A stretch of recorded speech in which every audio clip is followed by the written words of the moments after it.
হঠাৎ মনে হলো আমার পেছনে কেউ যেন দাঁড়িয়ে আছে।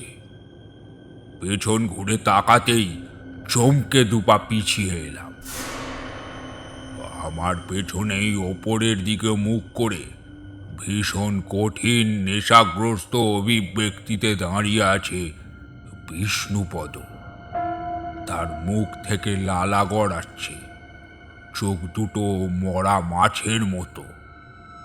এক দৃষ্টে সে ওপরে একটা কিছুর দিকে চেয়ে আছে। তার দৃষ্টি অনুসরণ করে ওপরের দিকে তাকাতেই আমার বুকটা ছ্যাঁত করে উঠল। একটু আগে দেখা সেই অপরূপ নারী, সে এখন শূন্যে ভেসে রয়েছে, আর তার মুখে আস্তে আস্তে হাসি ফুটে উঠছে। কিন্তু সেই হাসি মধুর নয়, বরং বিষধর সাপের মতো তার ক্রূরতা। তারপর সে মুখ বিকৃত করে অট্টহাসি শুরু করল।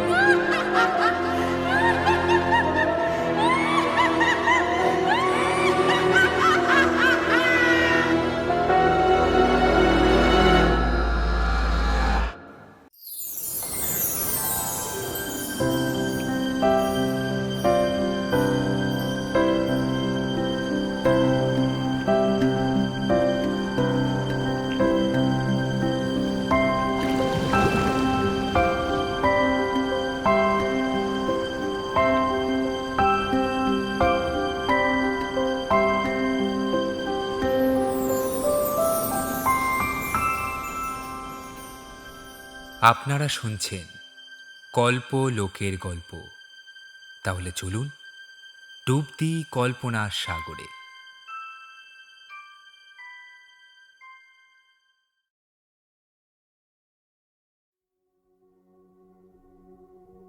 বৃষ্টি বাদলা হলেই মনটা কেমন যেন তারানাথের গল্পের জন্য মেতে ওঠে। সে গল্প গাঁজাখড়ি হোক কিংবা বাস্তব ঘটনা, তা নিয়ে আমার অন্তত মাথা ব্যথা কোনো দিনই থাকে না। আসলে তারানাথের মতো গল্প বলিয়ে সচরাচর পাওয়া যায় না, তাই এমন একটা মানুষের সান্নিধ্যে বৃষ্টি ভেজা দিন একেবারে জমে যায়। আমার মনটা তারানাথের গল্প শুনতে ছুকছুক করে উঠলেই বুঝি নিশ্চয়ই কিশোরীরও একই রকম মনের অবস্থা। যদিও সে তারানাথের গল্প একেবারেই বিশ্বাস করে না, তবে রসাস্বাদন করতেও ছাড়ে না। মোটের ওপর কথা হলো এটাই, বৃষ্টির দিন হলেই আমার আর কিশোরীর তারানাথকে ছাড়া চলে না। দুপুরে খাওয়া দাওয়ার পর একটা ভাত ঘুম দিয়ে বিকেলের দিকে বেরিয়ে পড়লাম তারানাথের বাড়ির উদ্দেশ্যে। বৃষ্টি তখনও টিপটিপ করে পড়ছে। তারানাথের বাড়ির সামনে এসে দোকান থেকে তার প্রিয় পাসিং শোয়ের এক প্যাকেট কিনছি। এমন সময় পেছন থেকে পরিচিত কণ্ঠস্বর শুনলাম। কি হে, গল্পের টানে হাজির দেখছি। দোকানিকে পয়সা মিটিয়ে প্যাকেটটা পকেটস্থ করে কিশোরীর দিকে ফিরে বললাম, যখন বুঝি আমার গল্প শোনার ইচ্ছে হচ্ছে, তখন এটাও বুঝি যে তোমারও নিশ্চয়ই একই রকম মনের অবস্থা। তা যা বলেছ। হেসে উঠে বলল কিশোরী। চলো তাহলে উদ্দেশ্য সফল করা যাক। নিশ্চয়ই।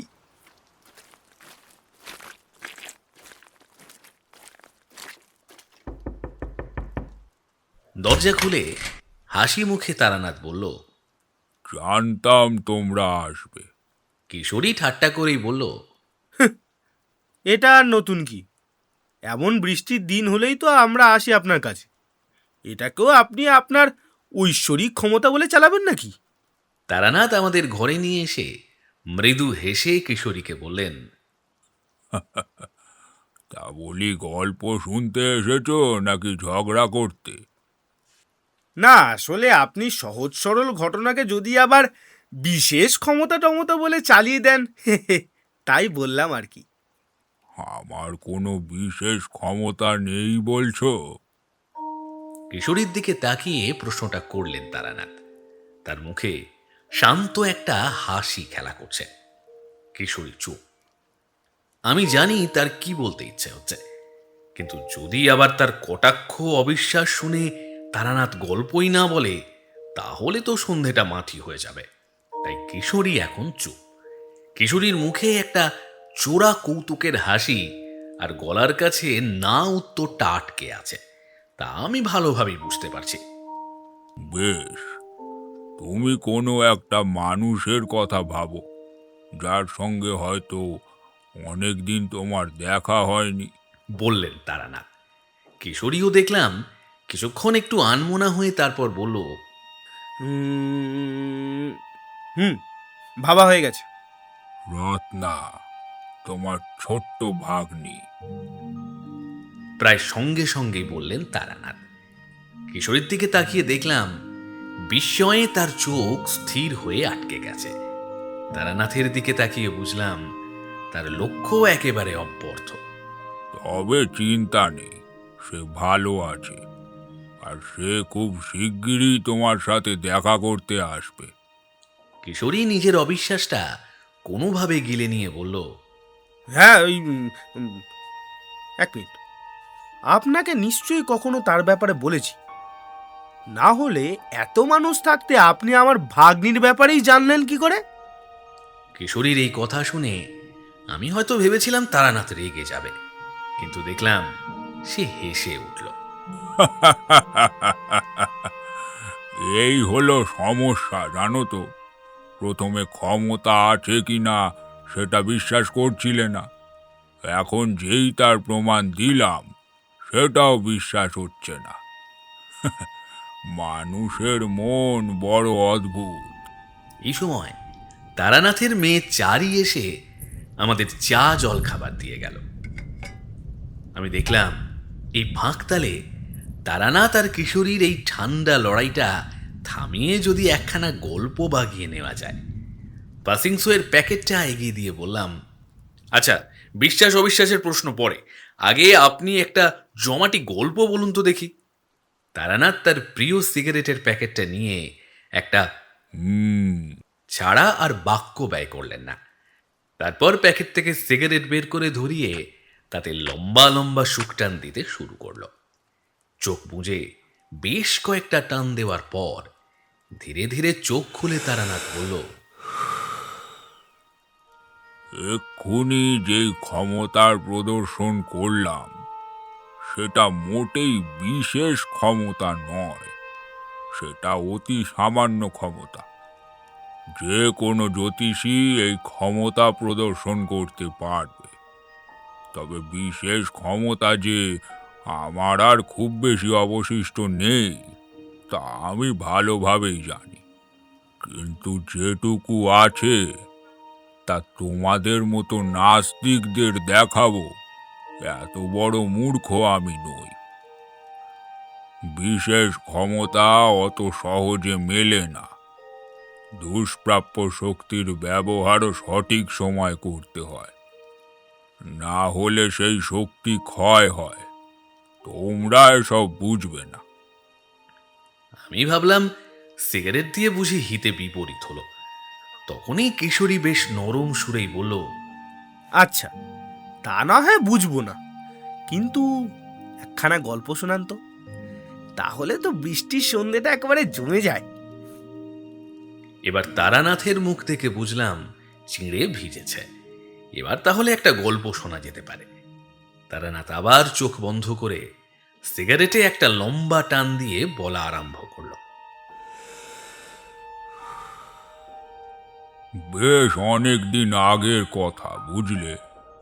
তখন কলকাতায় নতুন আমি, পসারটা জমেনি ঠিক। দিনের প্রায় সময় তামাক খেয়ে আর খদ্দেরের প্রতীক্ষায় কেটে যায়। মাঝে মধ্যে একজন দুজন আসে, নিজেদের হাত দেখিয়ে কুষ্টি বিচার করে চলে যায়। যেদিনের কথা বলছি সেদিন ছিল আমার একেবারে মন্দার বাজার। বারান্দায় বসে তামাক খেতে খেতে কড়িকাঠের দিকে চেয়ে আছি আর নিজের সংসার জীবনের দুর্দশার কথা ভাবছি। এমন সময় আবির্ভাব হলো এক ভদ্রলোকের। ভদ্রলোক সৌম্য, দীর্ঘ চেহারা, পোশাক আশাক আর হাবভাবে জমিদারি ছাপ না থাকলেও সে যে নেহাত ছাপোষা পরিবারের লোক নয় সেটা বোঝা যায়। তবে তার চোখে মুখে কেমন যেন একটা বিষণ্ণতার ছাপ স্পষ্ট। ভদ্রলোক গম্ভীর গলায় জিজ্ঞেস করলেন। আপনি কি তারানাথ চক্রবর্তী? আমি বললাম, আগে হ্যাঁ। আসলে সদর দরজায় কাউকে দেখতে না পেয়ে সরাসরি ঘরে ঢুকে এলাম বলে কিছু মনে করবেন না। একেবারেই না। বলুন, আমি আপনাকে কি সাহায্য করতে পারি? ভদ্রলোক আমার উদ্দেশ্যে একটা নমস্কার করে সামনের চেয়ারে বসলেন। তারপর একটু অপ্রস্তুত হয়েই বললেন, আসলে কিভাবে শুরু করলে ভালো হয় সেটাই ঠিক বুঝতে পারছি না। আপনি শুরু থেকেই নির্দ্বিধায় বলুন। কিছু বুঝতে অসুবিধা হলে আমি জিজ্ঞেস করে নেব। উনি একটু ধাতস্থ হয়ে আবার বলা শুরু করলেন। আমার নাম রমাপদ ঘোষাল। আমি কলকাতারই একজন ব্যবসায়ী। বলতে দ্বিধা নেই, আমার ব্যবসা ভাগ্য নেহাত মন্দ নয়। আমাদের ৩ পুরুষের ব্যবসা আমার বাবার উত্তরাধিকার সূত্রে আমি পেয়েছি। আর বলা বাহুল্য, বাবা ব্যবসা থেকে অবসর নেওয়ার পর ভগবানের আশীর্বাদে এতদিন সঠিক পথে ব্যবসা চালনা করে আসতে পেরেছি। আমার ২ ছেলে, বড় ছেলে শ্যামাপদ আর ছোট ছেলে বিষ্ণুপদ। বড় ছেলে ব্যবসার একটা বড় অংশ সামলায়, আর ছোট ছেলেও পড়াশুনো শেষ করে ব্যবসার কাজকর্মে অল্প বিস্তর সাহায্য করে। কিন্তু হঠাৎ সে একদিন বিয়ে করবার জন্য উদগ্রীব হয়ে পড়ে।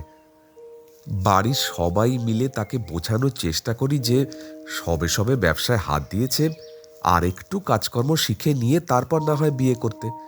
কিন্তু সে ছেলে নাছোড়বান্দা। হয়তো বিয়ের পর একটু কাজকর্ম মন লাগিয়ে করবে এমন ভাবনায় শেষমেশ ছেলের কথায় বিয়েটা দিয়েই দিলাম।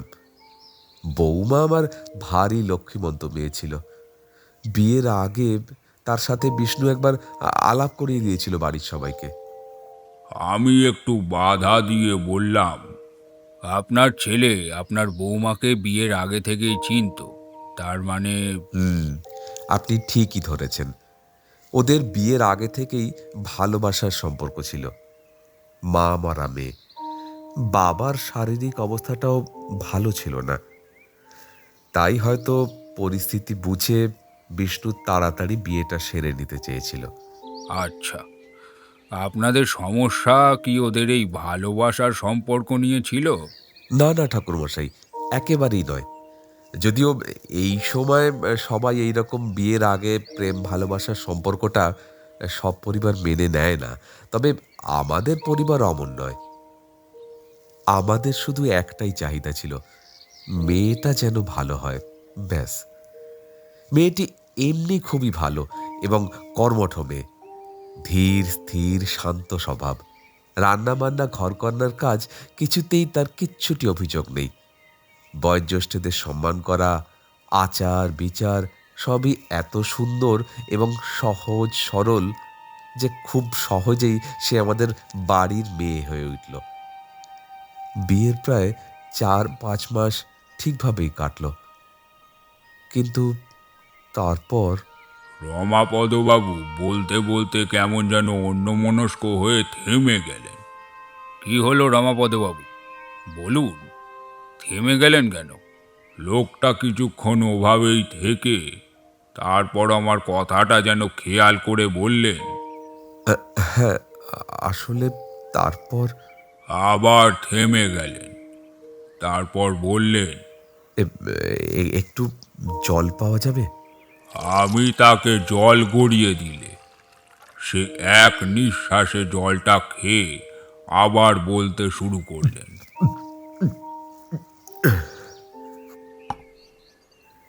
আপনাকে একটু ভেঙেই বলি ঠাকুরমশাই, আমার পরিবারে মোট সদস্য আমায় নিয়ে ৭ জন। ২ ছেলের কথা তো আগেই বললাম।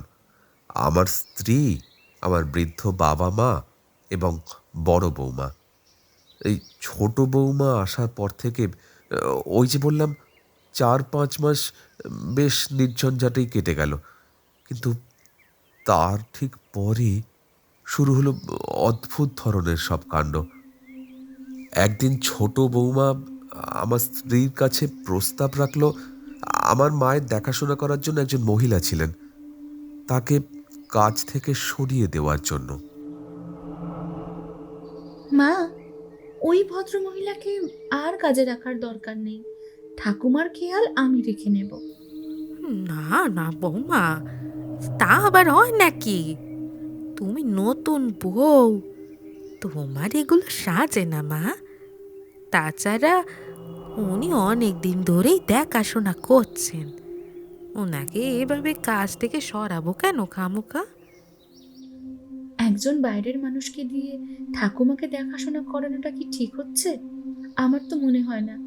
আর আমি দেখেছি উনি ঠাকুমার ঠিক করে যত্ন নেন না, ঠিক সময় ওষুধ দেন না, খাওয়া দাওয়া যত্ন করে করিয়ে দেন না। আপনি চিন্তা করবেন না মা, আমার তো এটা নিজের বাড়ি, আর আমিও তো আপনাদের নিজের, তাই নয় কি? সে তো নিশ্চয়ই, কিন্তু আর কোনো কিন্তু নয় মা, আপনি বাবাকে বলে ব্যবস্থা করুন, কাল থেকে ঠাকুমার যত্ন আমিই নেব। এরপর কমলা মানে আমার স্ত্রী আমায় ব্যাপারটা বিস্তারিত জানালো। আমি প্রথমটা রাজি হইনি। যতই হোক, সেই ভদ্রমহিলা অনেক দিন আমাদের বাড়ির কাজ করছে, তাকে এভাবে কাজ থেকে সরিয়ে দেওয়াটা ঠিক হবে না। কিন্তু এরপর ছোট বৌমা আরও একবার আমার কাছে এসে অনুনয় বিনয় করে আমার মনে এই ধারণা বদ্ধমূল করালো যে ওই ভদ্রমহিলা আমার মায়ের ঠিকঠাক খেয়াল রাখছেন না। এত করে যখন সে বলতে লাগলো, তখন আমিও ভাবতে বাধ্য হলাম যে হয়তো তার কথাই সত্যি।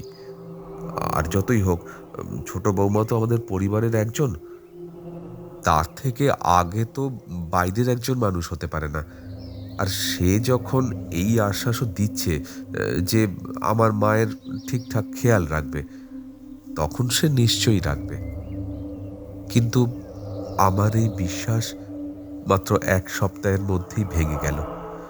ছোট বৌমা মায়ের দেখাশোনার দায়িত্ব নেওয়ার পর ওই 1 সপ্তাহের মধ্যেই মা মারা গেলেন। মারা গেলেন?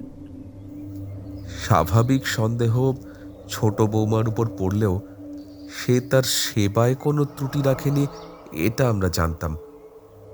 বাড়ির সকলেই ছোট বৌমাকে নানা রকম কথা শোনাতে লাগলো, তবে তার কাজে কোনো ফাঁকি কারো চোখে পড়েনি, তাই সেই মতো তাকে দোষীও প্রমাণ করা যায় না। নেহাতি দুর্ঘটনা বলে ভেবে নিলাম আমরা সকলে। কিন্তু তারপর আরও কয়েকটি ঘটনা পরপর ঘটতে শুরু করলো। মা মারা যাওয়ার কয়েকদিন পর আমার বাবা সিঁড়ি থেকে পড়ে গিয়ে পঙ্গু হলেন। ঘরের একখানি পোষা ময়না ছিল, সেটাও হঠাৎ মারা গেল। আর আমার ছোট ছেলে কেমন যেন অদ্ভুত আচরণ করতে লাগলো। কেমন অদ্ভুত আচরণ? আসলে মা মারা যাওয়ার পর এতগুলো ঘটনা ঘটে যাওয়াতে কমলা ছোট বৌমার উপর একটু রেগেই ছিল, তাই খুঁটিনাটি বিষয়ে দুজনের মধ্যে কথা কাটাকাটি লেগেই থাকতো। সবসময় ছোট বৌমা তর্ক না করলেও কমলা খুবই কঠোর ব্যবহার করত। মাঝে মাঝে তাকে বলতাম, ছোট বৌমা তো এই বিষয়গুলোতে দোষী নয়, এগুলো কাকতালীয়ভাবে তার ভাগ্যের সাথে জুড়ে গেছে। তবে কমলার মনের অবস্থাটাও আমি বুঝতাম, সেও এতগুলো ঘটনার ভার সহজে বইতে পারছে না। এইভাবেই একদিন কমলা আর ছোট বৌমার কথা কাটাকাটির মাঝখানে বিষ্ণু ঢুকে পড়ে, আর সে অদ্ভুতভাবে কমলার সঙ্গে অত্যন্ত বাজে ভাষায় কথা বলে। আর ঠিক এরপর থেকে এই জিনিস চলতে থাকে আমার সম্মুখে বা আমার আড়ালে। বাড়ির যে কারোর সাথেই এরকম ঝাঁঝালো ব্যবহার করতে শুরু করে বিষ্ণু, এমনকি তার এই রোষের মুখ থেকে আমিও বাদ যেতাম না। আচ্ছা, এটাও তো হতে পারে যে তার স্ত্রীকে প্রতি মুহূর্তে সবাই ওই বিষয়গুলোর দোষী মনে করত, তাই হয়তো ভালোবাসার টানে সে প্রতিবাদ করে। সমস্যাটা সেখানেই ঠাকুরমশাই। ওই দুর্ঘটনাগুলো ছেড়েও ঘরের যে কোনো খুঁটিনাটি বিষয়ে ছোট বৌমার দোষ থাকলেও বিষ্ণু অমন উগ্র হয়ে উঠত। শেষমেশ এই উগ্রতা চরমে পৌঁছালো। দুই একটা কথাও ঠিক করে কেউ তার সঙ্গে বলতে পারত না, এবং গত সপ্তাহে তার সকল সীমা ছাড়িয়ে গেল। নিজের বড় দাদার গায়ে হাত তুলল বিষ্ণু। বিষয় সম্পত্তিজনিত কি একটা কথায় শ্যামা ওর কথার বিরোধিতা করলে বিষ্ণু সজোরে তাকে একটা চড় মারল। এরপর শ্যামা ও স্ত্রীকে নিয়ে বাড়ি ছেড়ে চলে যায় এবং আমাদের গ্রামের বাড়িতে গিয়ে বসবাস শুরু করে। আমি বারণ করেছিলাম, কিন্তু ফল হয়নি। এত দূর বলে একটু শ্বাস নিতে থামলেন রমাপদ বাবু। আমি কিছুক্ষণ তাকে সময় দিয়ে তারপর প্রশ্ন করলাম, আপনার ছেলের এই ব্যবহার পরিবর্তনের সাথে সাথে আর কি কোনো পরিবর্তন লক্ষ্য করেছেন? যেমন ধরুন, এমন কোনো স্বভাব যেটি তার আখেরে ক্ষতি করছে। হয়তো সেই স্বভাব তার আগে ছিল না, কিন্তু ইদানিং হয়েছে।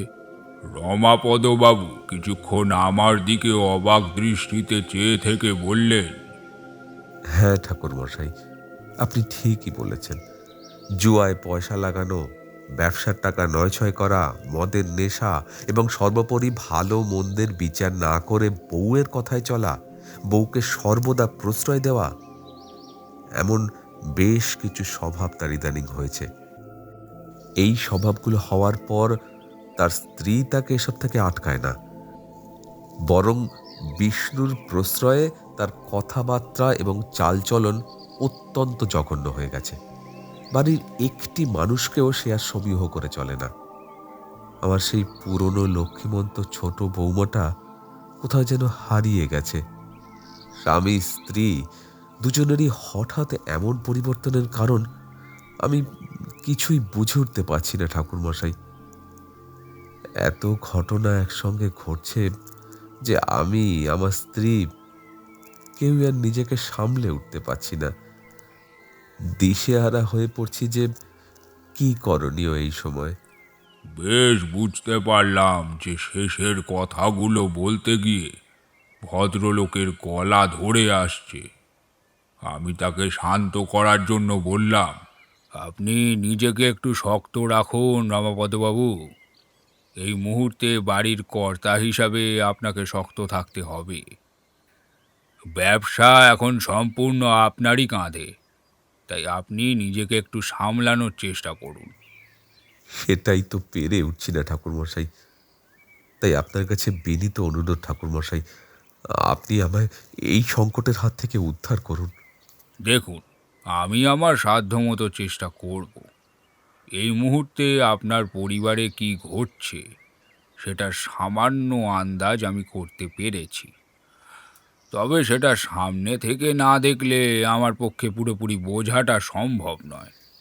বেশ তো, আপনি কবে যাবেন বলুন, আমি সমস্ত বন্দোবস্ত করে রাখছি। প্রয়োজন পড়লে যত দিন ইচ্ছা হয় আপনি থেকে এই সমস্যার হাত থেকে আমার পরিবারটাকে মুক্ত করে দিন ঠাকুরমশাই। তার বিনিময়ে আপনি যা চাইবেন আমি তাই দেব। সেসব বিষয় পরে হবে রমাপদবাবু।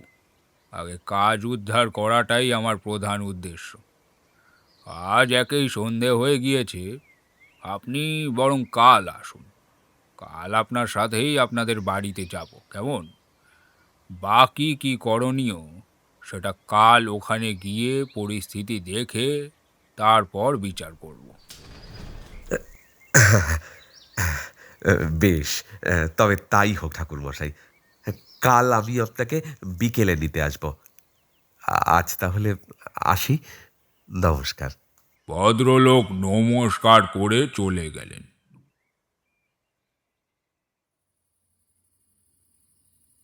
পরের দিন রমাপদ বাবুর সঙ্গে তার বাড়িতে গেলাম। দোতলা বনেদি বাড়ি। বাড়ি দেখলেই বোঝা যায় যে সেখানে সম্ভ্রান্ত পরিবারের মানুষজন বসবাস করে। রমাপদবাবু আমায় বৈঠকখানায় বসালেন। কমলা, এই কমলা। যাই। এই যে কমলা, ইনি হচ্ছেন জ্যোতিষবিদ তারানাথ চক্রবর্তী। এনার কথাই তোমায় কাল বলছিলাম। আমাদের রক্ষা করলে ইনি রক্ষা করতে পারেন। কমলা দেবী গলবস্ত্র হয়ে আমায় প্রণাম করতে গেলেন। আমি তাকে বাধা দিয়ে বললাম, থাক থাক, আরে করছেন কি? আমি রক্ষা করার কেউ নই। আপনারা ঈশ্বরকে ডাকুন, তিনি যদি সহায় হন তাহলে এই বিপদ থেকে রক্ষা তিনিই করবেন। এরপর বাড়ির একজন ভৃত্য এসে জল খাবার দিয়ে গেল। নিন ঠাকুরমশাই, এই যৎসামান্য আতিথেয়তা গ্রহণ করুন। এটা যৎ সামান্য? আমি এত কিছু খেতে পারবো না। আপনি বরং আপনার ছেলে আর তার স্ত্রীকে ডেকে দিন। হ্যাঁ, কমলা, তুমি বিষ্ণু আর ছোট বৌমাকে একবার ডেকে দাও। ওরা তো বেরিয়ে গেছে বিকেলে, এখনই মনে হয় চলে আসবে। কমলা দেবীর কথা শেষ না হতেই বাইরের দরজায় শব্দ পাওয়া গেল। ওই যে, ওই বুঝিয়েছে। আপনারা কথা বলুন, আমি ওদেরকে এক্ষুনি ডেকে দিচ্ছি, কেমন? কমলা দেবী চলে যাওয়ার মিনিট 10 মধ্যেই বৈঠকখানায় এসে হাজির হলো বিষ্ণুপদ ও তার স্ত্রী। বিষ্ণুপদকে দেখে আমার কেমন একটা অনুভূতি হলো। বেশ কিছুক্ষণ মন দিয়ে দেখতেই তার চোখ আর মাথার ওপর বেশ কিছু ঘূর্ণায়মান কালো ছায়ার উপস্থিতি লক্ষ্য করলাম। তার চোখে মুখে ক্রোধের পাশাপাশি কেমন যেন একটা বিহ্বল ভাব। এর কারণ সহজে ঠাউর না করতে পারলেও এটা বেশ বুঝলাম যে এই লক্ষণ অমঙ্গলজনক। এরপর আমার চোখ গেল বিষ্ণুপদর স্ত্রীর দিকে, আর সঙ্গে সঙ্গে আমি একদম সিধে হয়ে বসলাম। বুঝতে পারলাম আমার কানের কাছে কেমন যেন একটা হিস হিসে হাওয়া বইছে। বিষ্ণুপদর স্ত্রী এক দৃষ্টে আমার দিকেই চেয়ে আছে। তার চোখ মুখ ক্রমশ যেন ঘন অন্ধকারে ঢেকে আসছে। তার ঠোঁট দুটো ঈষৎ ফাঁক হয়ে ক্রোধের বহিঃপ্রকাশ করছে। চুলগুলো যেন মৃদুমন্দ উড়ছে বাতাসে, আর সেই বাতাস যে আমার কান ছুঁয়ে যাচ্ছে এ নিয়ে কোনো সংশয় ছিল না আমার। এই দৃশ্য যদিও বেশিক্ষণ স্থায়ী হলো না, মাত্র কয়েক মুহূর্ত, আর সেটাই যথেষ্ট সময় ছিল আমার কাছে সবটা বুঝে নিতে। এই বাড়িতে যে কিছু একটা অমঙ্গল ঘটছে সেটা আমি নিশ্চিত। তবে সেই অমঙ্গলের ছায়া শুধু আমার কাছেই দৃশ্যমান। রমাপদবাবু আমার সাথে বিষ্ণুপদ এবং তার স্ত্রীর পরিচয় করিয়ে দিল। আমি বিষ্ণুপদকে জিজ্ঞেস করলাম, বিষ্ণুপদ, তোমার শরীর ঠিক আছে তো? বিষ্ণুপদ ভুঁড়ো কুঁচকে তীক্ষ্ণ দৃষ্টিতে আমার দিকে একবার তাকিয়ে নিয়ে বলল, কেন, আমার শরীরে আবার কি হবে? তার এই উত্তরেই ঔদ্ধত্যের একটা আভাস আমি পেলাম। বুঝলাম সে মানুষের সাথে সামান্য কথা বলার সৌজন্য বোধটুকুও হারিয়েছে। পরিস্থিতি সামলে নিয়ে বললাম, আসলে আমি বলছিলাম কারণ আমি তোমার বাবার শুভাকাঙ্ক্ষী, তাই তোমার কুশল কামনাই করব। এটাই তো স্বাভাবিক, তাই না? আমার শরীর ঠিকই আছে, আপনি আমার বাবার শুভাকাঙ্ক্ষী বুঝলাম, কিন্তু হঠাৎ করে আমার শরীর নিয়ে চিন্তার কারণটা কি আমি বুঝতে পারছি না। যাই হোক, আমি এখন ভীষণ ক্লান্ত, আমার একটু বিশ্রামের প্রয়োজন। নমস্কার। এই বলে বিষ্ণুপদ বৈঠকখানা ছেড়ে বেরিয়ে গেল। আর তার এই আচরণে বোধহয় কিছুটা লজ্জিত হয়েই বিষ্ণুপদ স্ত্রী বলল, ওর কথায় কিছু মনে করবেন না, ও একটু ক্লান্ত হয়ে গেলে এমন হয়। আপনি বাবার সাথে কথা বলুন, আমি ওকে একটু দেখে আসছি, তারপর না হয় কথা বলবো। অত্যন্ত মায়াময় এবং স্থির কণ্ঠস্বর। একটু আগেও যার ওপর অমঙ্গলের ডঙ্কা বাজতে দেখেছি, তার এমন মনোমুগ্ধকর কণ্ঠ, মনের মধ্যে কেমন একটা সন্দেহ বেশ দৃঢ়ভাবে দানা বাঁধছে। আমি উঠে দাঁড়িয়ে বললাম, না, আজ নয়, অন্য একদিন নিশ্চয়ই আসব, সেদিন কথা হবে। রমাপদবাবু, আজ চলি বরং। সে কি, এক্ষুনি চলে যাবেন? মোটেই এক্ষুনি নয়, আমি অনেকক্ষণ এসেছি, আবার অন্য দিন আসব। বেশ, আপনার যা ইচ্ছে। আমি বরং আপনাকে একটু এগিয়ে দিয়ে চলুন। বাড়ির উঠোনে এসে রমাপদবাবু আমায় বললেন, কিছু মনে করবেন না ঠাকুরমশাই, আমার ছেলে ওভাবে আপনার সঙ্গে কথা বলল, আমি সত্যিই দুঃখিত। আসলে ও এমনটাই করছে, আজ আপনার সাথেও এমন করলো। আমি জানি না কি বলে আমি আপনার কাছে ক্ষমা চাইব। ক্ষমা চাওয়ার কোনো দরকার নেই রমাপদবাবু, আমি আপনার ছেলের ব্যবহারে কিচ্ছু মনে করিনি। তবে আপনার ছেলের এবং এই গোটা পরিবারের ওপর এক অমঙ্গলের ছায়া নেমে এসেছে, এটা আমি স্পষ্ট বুঝতে পারছি। তবে আপনার পরিবারের মধ্যে সবচেয়ে বেশি সংকট কিন্তু আপনার ছেলেরই। ঠিক সময় বিপদ না কাটলে তার প্রাণ নাশের আশঙ্কাও আছে। রমাপদবাবু আমার হাতটা ধরে বললেন, আপনি আপনি আমাদের বাঁচান ঠাকুরমশাই, এই পরিবারটাকে এভাবে ভেসে যেতে দিতে আমি পারি না। আপনি আপনি কিছু একটা বিহিত করুন। আপনি চিন্তা করবেন না রমাপদবাবু, আমি আবারও বলছি, আমি আমার সাধ্যমতো চেষ্টা করব। আচ্ছা, আপনার বৌমা মানে বিষ্ণুপদর স্ত্রীর বয়স কত?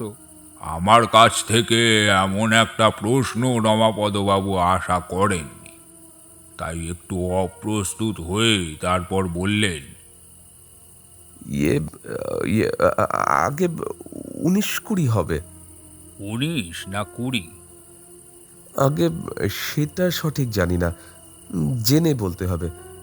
কেন বলুন তো ঠাকুরমশাই, হঠাৎ এমন প্রশ্ন করলেন? রমাপদবাবুকে প্রশ্নের উত্তরটা দিতে গিয়ে চোখ চলে গেল বাড়ির দোতলার ঘরের জানলার দিকে। জানলা দিয়ে আমার দিকে এক দৃষ্টে তাকিয়ে আছে বিষ্ণুপদর স্ত্রী। তার চোখের দৃষ্টি মোটেই সুখদায়ক নয়, বেশ জলজলে চোখেই যেন আমার দিকে তাকিয়ে আছে। কি হলো ঠাকুরমশাই, কিছু ভাবছেন? হ্যাঁ, না, কিছু কিছু ভাবছি না। আম, আজকে থাক, অনেক রাত হলো বুঝলেন।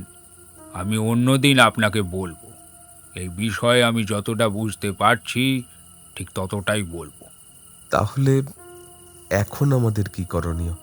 নিজেকে শান্ত রাখুন, ধৈর্য রাখুন, আর ছেলেকে ব্যবসার কাজে একটু কমই হস্তক্ষেপ করতে দিন।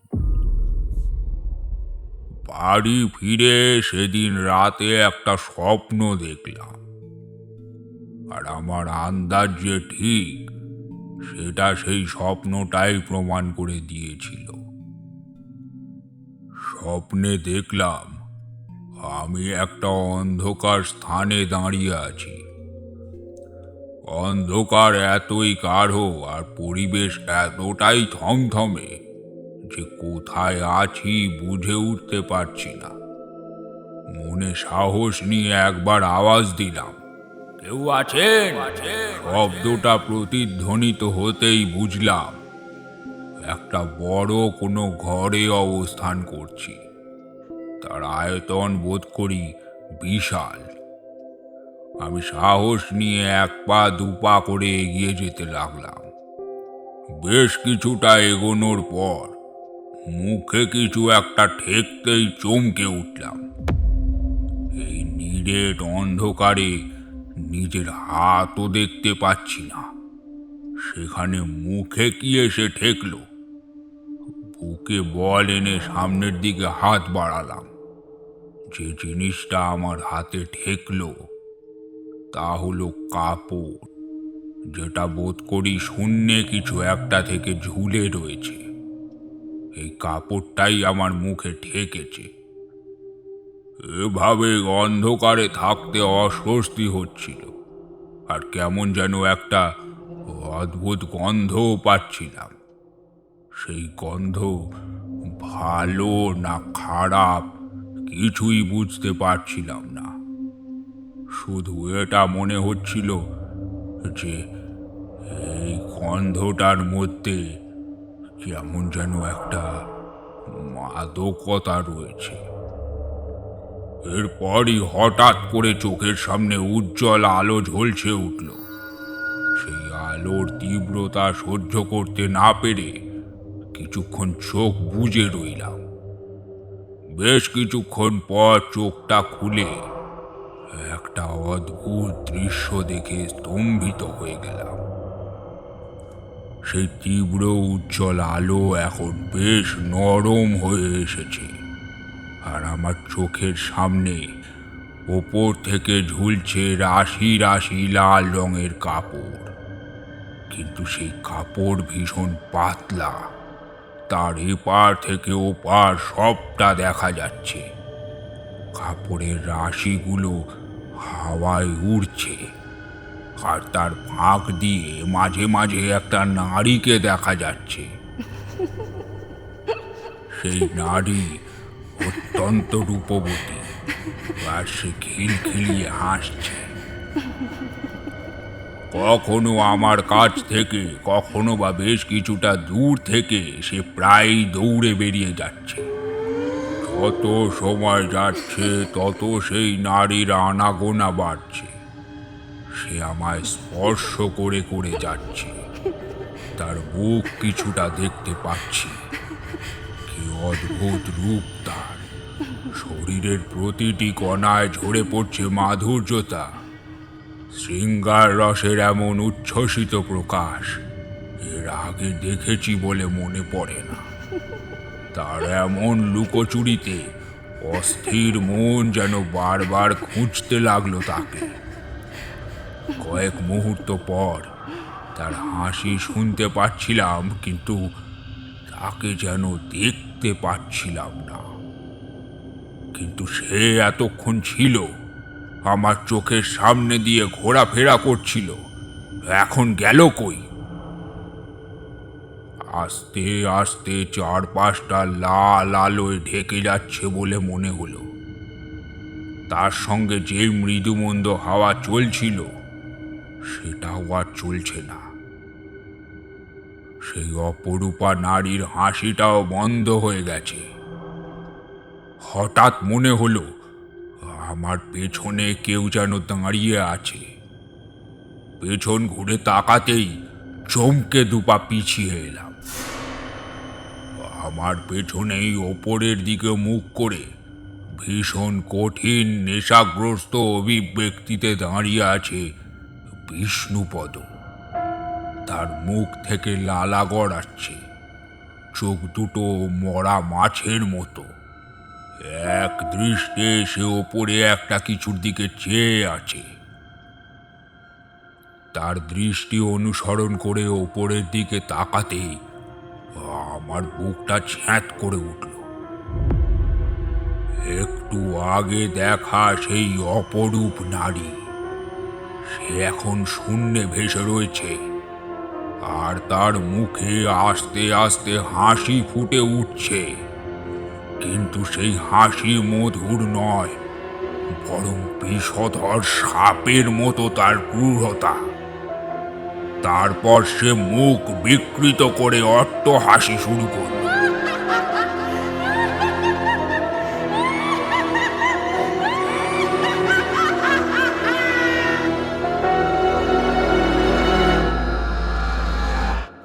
ঘুম থেকে উঠে দেখলাম ঘামে শরীর ভিজে গেছে। স্বপ্নটা দেখে বুঝতে পারলাম যে অপশক্তির বিরুদ্ধে আমি লড়াই করতে নেমেছি সে আমার অবচেতন মনে আঘাত করেছে। নেহাত মধুসুন্দরী দেবীর আশীর্বাদ ছিল, তাই এ যাত্রায় বেঁচে গেলাম। সেদিন কয়েকজন মহাজনের কুষ্টি বিচার করে দুপুরে খেয়ে দিয়ে তামাক নিয়ে বসেছি, এমন সময় রমাপদ বাবু এসে হাজির হলেন। তাকে অসময়ে আসতে দেখে আমিও বেশ অবাক হয়ে গেলাম। অসময়ে এলাম, মাফ করবেন। না না, এমন কোনো ব্যাপার নেই, বসুন। বলুন, সমস্যা কিছু হয়েছে নাকি?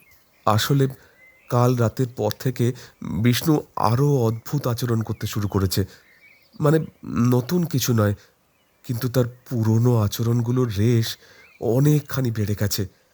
চোখগুলো দেখছি সেই সকাল থেকেই রক্ত জবার মতো লাল হয়ে আছে। দেখুন রমাপদবাবু, আপনি না আসলে আমি আপনার বাড়ি যেতাম, কারণ আপনার পরিবারের ওপর যে অমঙ্গলের ছায়া পড়েছে সেটা যে ঠিক কি আমি বুঝতে পেরেছি। কি বুঝতে পেরেছেন দয়া করে একটু বলুন ঠাকুরমশাই। আপনার ছেলের ওপর মোহিনী পিশাচের দৃষ্টি পড়েছে, এবং আমার বিশ্বাস যে সেই পিশাচিনী আপনার ছেলের খুব নিকটে রয়েছে। আশা করি বুঝতে পারছেন আমি কি বলতে চাইছি। রমাপদবাবু স্থির হতবাক দৃষ্টিতে চেয়ে রইলেন আমার দিকে। বুঝলাম যে সে আমার কথাটা আঁচ করতে পেরেই থমকে গেছে। এই ধরনের পিশাচ নিজেদের রূপের মায়ায় শিকারকে ভুলিয়ে তাদের দিয়ে ভুল ভ্রান্তি ঘটায়, নানা রকমের কুকর্ম করায়, আর নিজেদের স্বার্থ সিদ্ধি করে শিকারকে সর্বশান্ত করে দেয়। আর তা করেও যদি স্বার্থ সিদ্ধি না হয়, তখন সেই শিকাররূপী মানুষের প্রাণ নাশের আশঙ্কাও থাকে। রমাপদবাবু আমার হাত দুটো ধরে প্রায় কাঁদো কাঁদো গলায় বললেন, আমার সন্তানকে বাঁচান ঠাকুরমশাই, আমার সন্তানকে বাঁচান। আমি আমার সাধ্যমতো চেষ্টা করব, বাকিটা ঈশ্বর নিশ্চয়ই পথ দেখাবেন।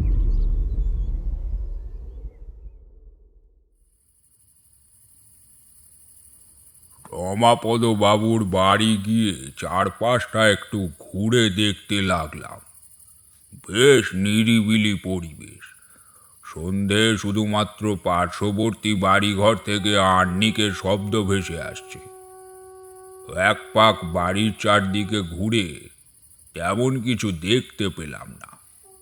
তারপর আমরা ঘরে ঢুকলাম, কিন্তু বাড়ির চৌকাঠ পেরিয়ে ঘরে ঢুকতে যাব ঠিক এমন সময় একটা দমকা হাওয়া এসে যেন চেপে বসলো আমার শরীরের চারপাশে, ঠিক যেন আমাকে এই বাড়ির ভেতরে ঢোকা থেকে নিষেধ করছে।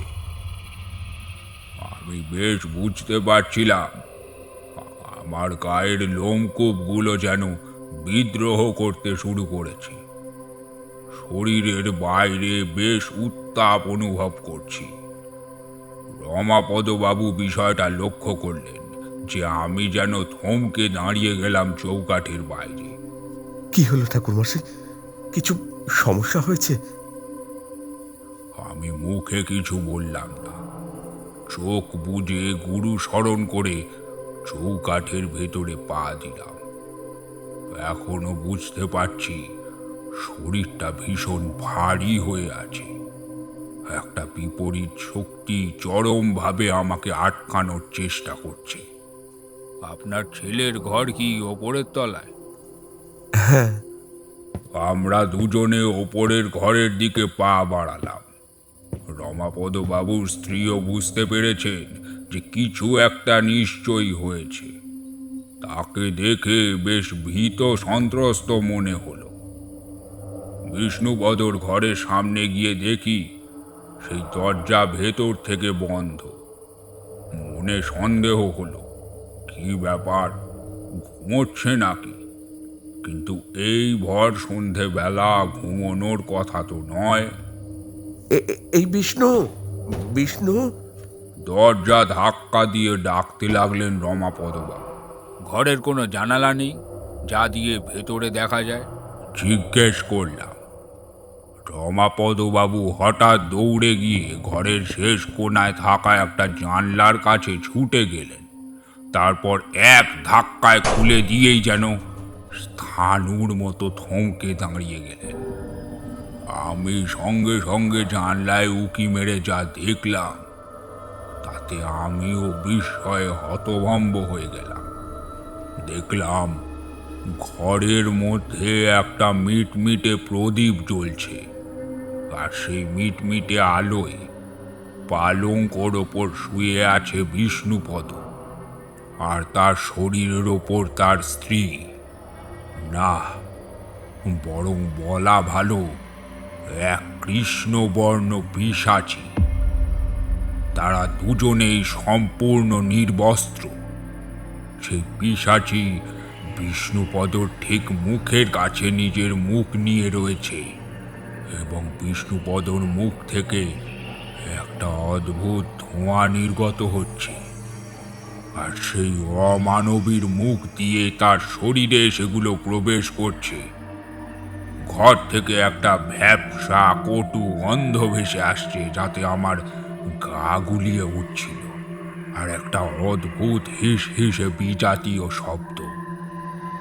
আমি একটু সরে এসে রমাপদবাবুকে টেনে এনে বললাম, তাড়াতাড়ি দরজা ভাঙতে হবে, তার আগে আমার কিছু জিনিস চাই।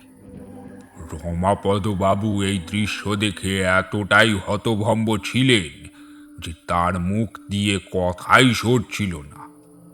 আমি আবার, রমাপদবাবু শুনছেন বলাতে তার চমক ভাঙল। সে চটপট আমার বলা সামগ্রী এনে জোগাড় করে ফেলল। তারপর আমি তাই দিয়েই আমার করণীয় কার্য শুরু করে দিলাম।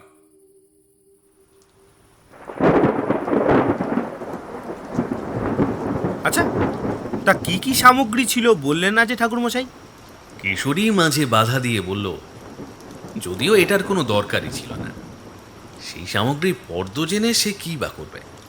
তারানাথও বেশ বিরক্তির সুরে বলল, আহ, গল্পের মাঝে থামাও কেন?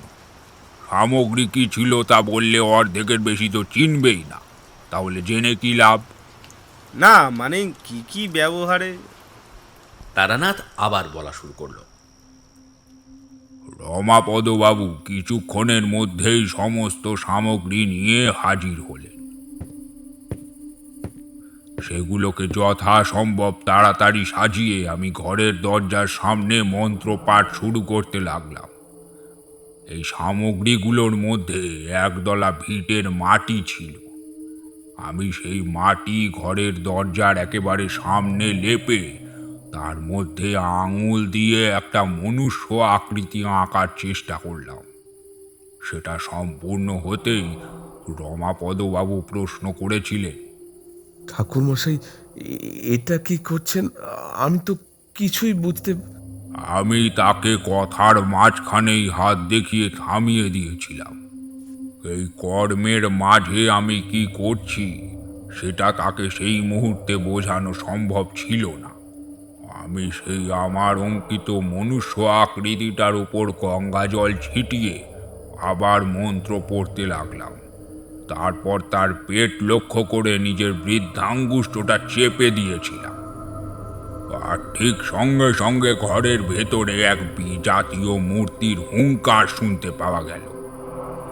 আমি রমাপদবাবুকে বললাম, রমাপদবাবু, আপনি তাড়াতাড়ি দরজাটা এবার ভাঙুন। এক্ষুনি ঠাকুরমশাই। বলেই মাটি থেকে শাবল তুলে নিয়ে দরজার ওপরটা চাপ দিয়ে দু একবার চেষ্টা করতেই বেশ জোরে শব্দ করে দরজাটা ভেঙে দুপাশে পড়ে গেল। দরজাটা ওভাবে খুলে যেতে ঘরের ভেতরের দৃশ্য সম্পূর্ণভাবে দৃশ্যমান হল। নিজের ছেলেকে ওভাবে দেখে টুকরে কেঁদে উঠলেন কমলা দেবী।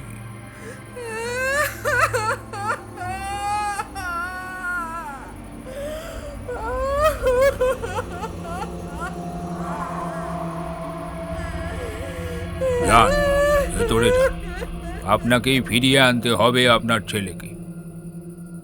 কমলা দেবী সিক্ত নয়নে হতভম্ব হয়ে আমার দিকে তাকিয়ে বললেন, আমি আমি মানে কি কি করে চিন্তা করবেন না।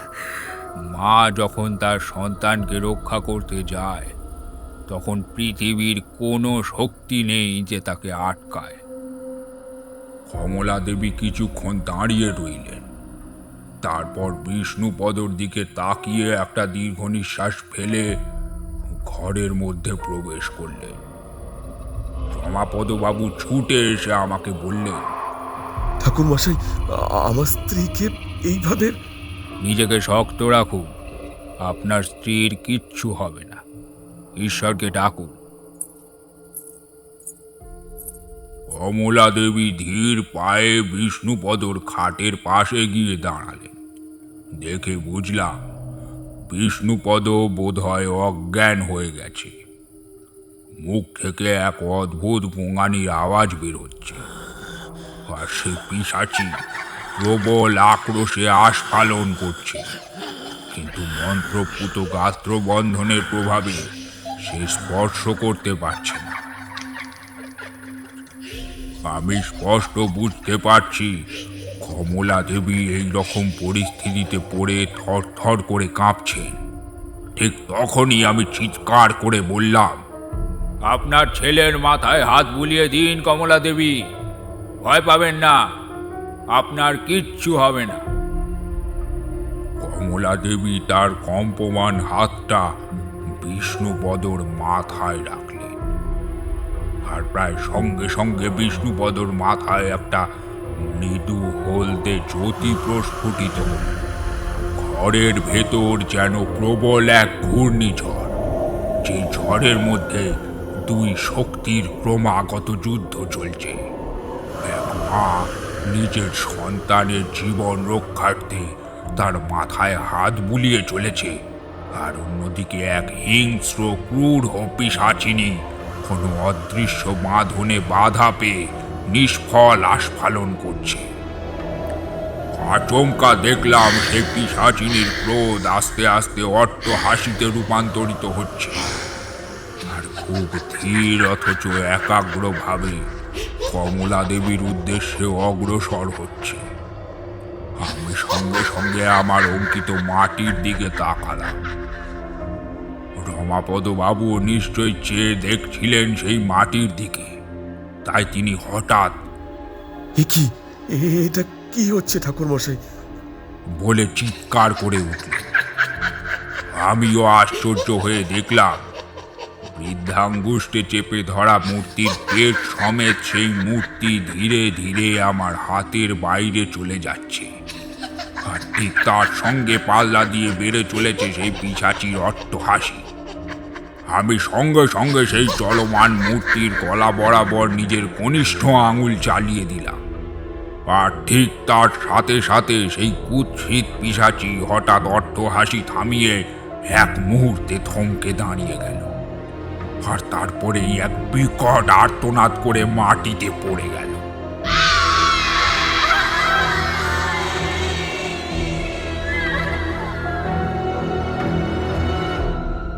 সেই বিভৎস মুখ গহ্বর থেকে নির্গত হতে থাকলো এক রাশ মিশমিশে কালো ধোঁয়া। সমস্ত ধোঁয়া নির্গত হয়ে গেলে দেখলাম কমলা দেবীর ঠিক পায়ের সামনে পড়ে রয়েছে এক জীর্ণ নিঃশেষ হওয়া দেহ।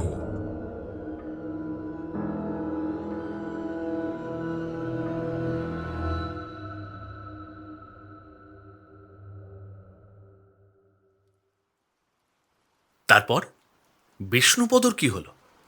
কি আর হবে, মায়ের ছেলে আবার মায়ের কোলে ফিরে এলো। কিন্তু গল্পটা খুব তাড়াতাড়ি শেষ হয়ে গেল যেন। আপনি কী সব উপাচার করলেন সেগুলো কেন? কি কারণে কিছুই তো বললেন না। সেই পিশাচিনী কোথা থেকে বিষ্ণুপদর জীবনে এলো? রোসো রোসো, একেবারে এত প্রশ্নের উত্তর দেব কেমন করে? সেই পিশাচিনীকে কোনো এক তান্ত্রিক বিষ্ণুপদর জীবনে পাঠিয়েছিল। এবার কেন বা কিভাবে তা আমি জানতে পারিনি, সময় ছিল না। এই ধরনের মোহিনী পিশাচ খুব ধীরে ধীরে গ্রাস করে নিজের শিকারকে। তারপর সে একেবারে হাতের মুঠোয় চলে এলে আর সময় দেয় না। পরে অবশ্য রমাপদ বাবুর সাথে এই নিয়ে আলোচনা হয়েছিল, তবে বিশেষ কিছু বলবার মতো নয়, তাই আর বলিনি। আর উপাচার? উপচার আমি করেছিলাম, কারণ সেই নিম্ন শ্রেণীর তান্ত্রিক এই পিশাচকে পাঠিয়েছিল। তার নিজের শরীরের মধ্যেই ছিল এই দুষ্টু পিশাচের শিকড়। তাই তাই আপনি এখান থেকে মাটির উপর আঁকিউকি কেটে মেরে দিলেন তাকে? আহ, বড্ড বাজে কথা বলো তো। আমি তাকে দেখিনি, চিনি না, জানি না। শারীরিকভাবে মোকাবিলা না করে মারব কিভাবে? আচ্ছা, আপনি বলুন, সেই মাটির ওপর মূর্তি এঁকে আপনি কি করছিলেন?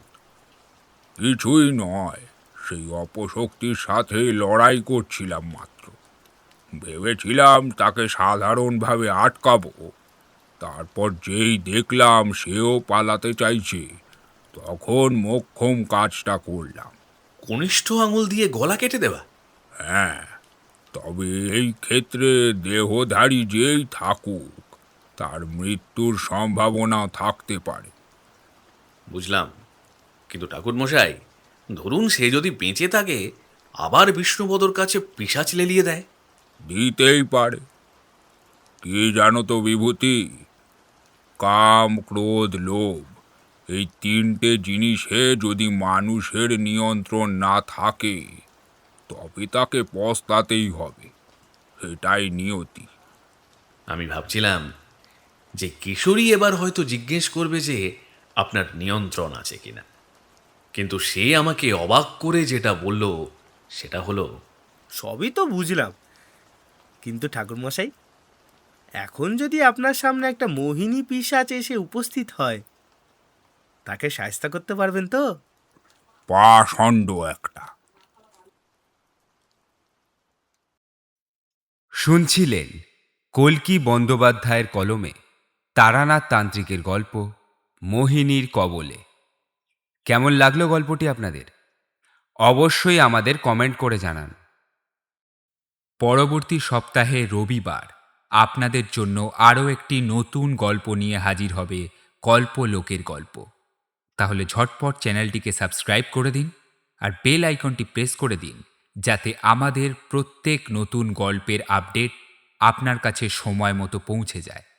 তাহলে দেখা হচ্ছে আপনাদের সাথে পরের রবিবার।